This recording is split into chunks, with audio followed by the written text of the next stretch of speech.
At Vertières, just outside Cap Haitien, the Haitian forces under Jean-Jacques Dessalines, Toussaint's successor, routed the French army for the last time. This brilliant general, a former slave himself, was determined that slavery would never return to Haiti.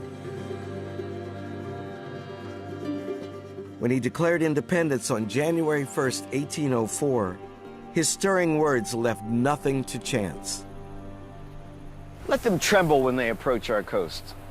If not from the memory of those cruelties they perpetrated here, then from the terrible resolution that we will have made to put to death anyone born French whose profane foot soils the land of liberty.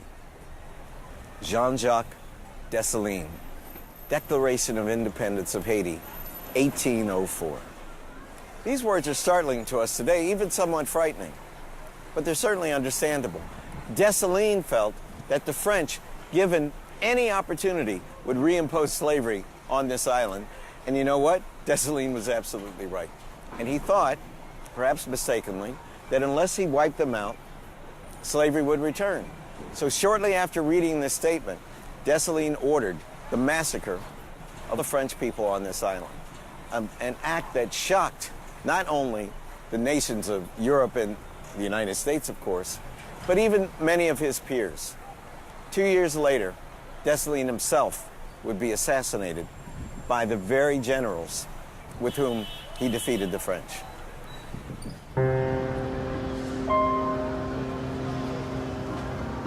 But for the Haitian people, the fight to retain their independence had only just begun. No sooner had they won their freedom from France than their enemies began a campaign to strangle the new republic in its crib.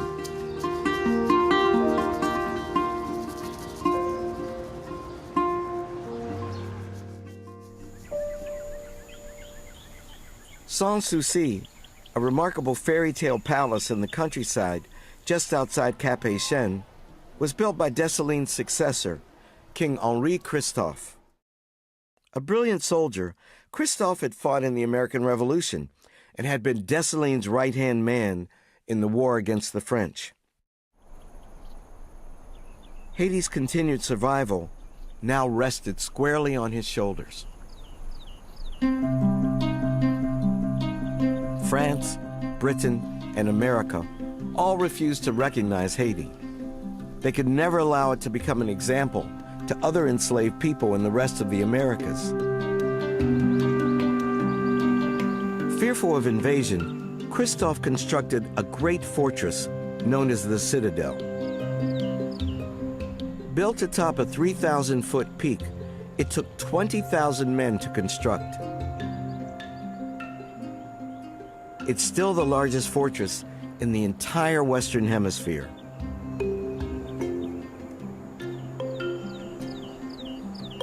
Patrick Delatour is an architect who was in charge of the Citadel's restoration.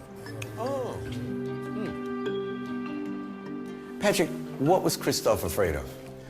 The return of the French. The return of the French and going back into slavery. And as soon as France would be at peace with England and be at peace with the rest of the European powers, France could think of wanting to come back. Because everybody wanted Haiti to be crushed because it was black men who had freed themselves from the shackles of slavery. Yes. The pain of slavery is such that whenever you're making an analysis of Haiti or the Haitian, it is there that you have to go back to. I believe that the quest for equality and the quest for freedom was so great that those guys, in fact, wrote it down and said that they would rather die than go back to slavery. With the French expelled, the Haitian people rejected everything that reminded them of slavery. Haiti was the most profitable colony in the history of colonization.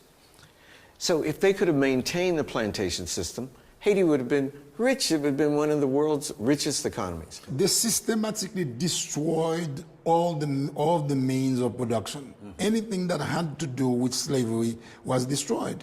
And we destroyed the whole drainage system, the road system, the investment into the machinery for sugar and zigotry, and even coffee. So basically, it was solely the notion of individual survival, family survival.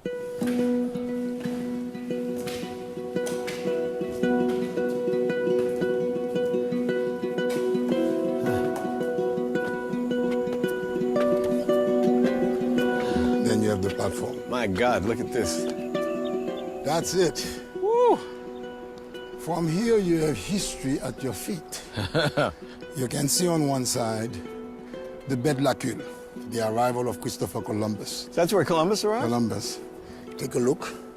On top of the mountain right there, there's another fort. Next to it, there's another fort. Yeah, I see. Yes.